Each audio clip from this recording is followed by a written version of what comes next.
On August 14th, 1997, 37-year-old Patty McConnell stopped for a day of fun with her 2 children at the beautiful Laird Hot Springs in British Columbia.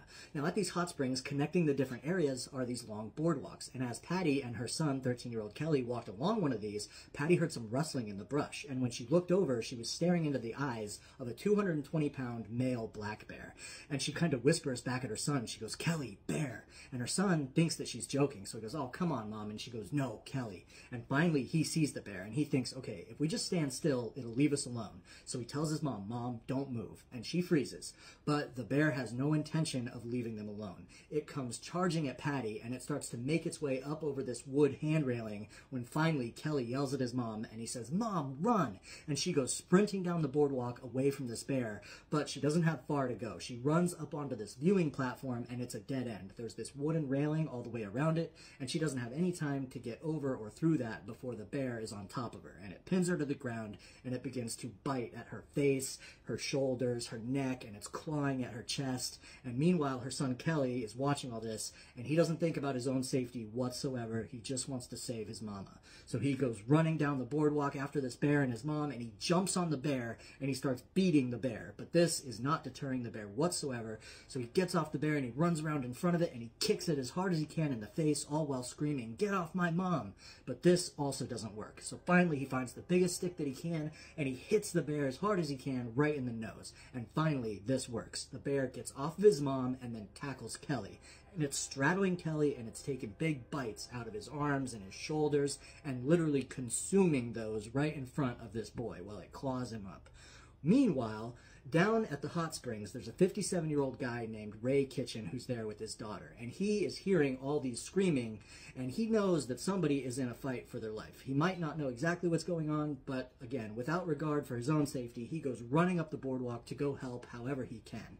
And when he shows up, the boy, Kelly, is pinned to the ground by this bear, being eaten alive. So Ray, he's pounding on the boardwalk, trying to distract the bear. He starts throwing things at it. This isn't working, so he grabs a big stick and he starts hitting the boardwalk. This isn't working, and finally he takes that big stick and uses it like a lance and goes running at the bear, and he drives the stick as hard as he can into the bear's stomach or ribs. And this does get the bear off Kelly. It turns on Ray, it charges him, and it tackles him with such force that both Ray and the bear go flying through this thick wooden handrail along the boardwalk, and they go tumbling down into the woods. And now Ray is screaming because now the bear has Ray pinned up against a tree, and it's eating him alive. Well, at this time, there are 3 other people down at the hot springs, a 71-year-old man named Frank, and 2 people in their 30s, a man and a woman named Ingrid and Brad. Now, those 3, they hear the screaming, and they go running to help. And when they show up, you've got these 2 bloody people, a woman and a child, laying on the boardwalk, motionless, and you've got Ray being eaten down in the woods. And so the 3 of them pick up the biggest log that they can all 3 of them carry at once, and they use it like a battering ram. And they're ramming this log into the bear to try and get it off of Ray, but it's not working. And Brad recognizes that it's not working, and he yells at the other 2 and he says, "You guys, I've got to go find a park ranger. We need a gun." So he goes sprinting back down the boardwalk to go and find a gun.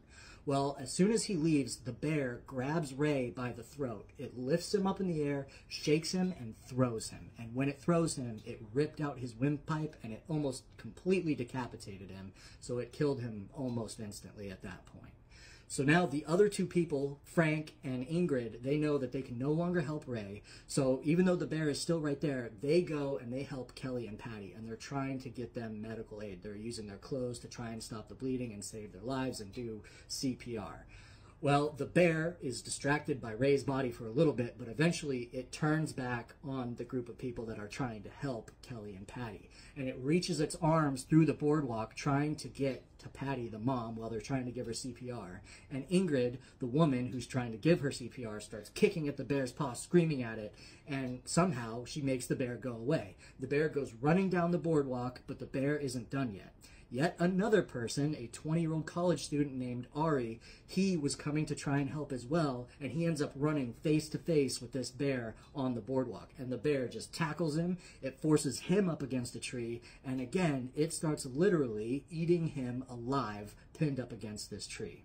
Well, meanwhile, Brad, the guy who went to go find a ranger, doesn't find a ranger, but in the parking lot of the hot springs, he finds a guy from Alaska that's got 2 rifles in his truck.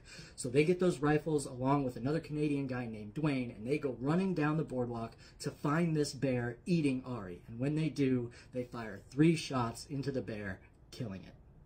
Luckily, because of Ray Kitchen's selflessness, Kelly, he was saved. Kelly almost saved his mom. He wasn't successful. Patty did pass away, but Patty and Ray were the only 2 that passed away. Kelly and Ari, the other 2 people who were attacked, they survived, although Kelly did sustain massive injuries, punctured lungs, broken vertebrae, broken ribs, obviously big chunks of flesh torn away, and having to live with watching his mother get mauled to death in front of him by a bear while he tried everything he could to save her.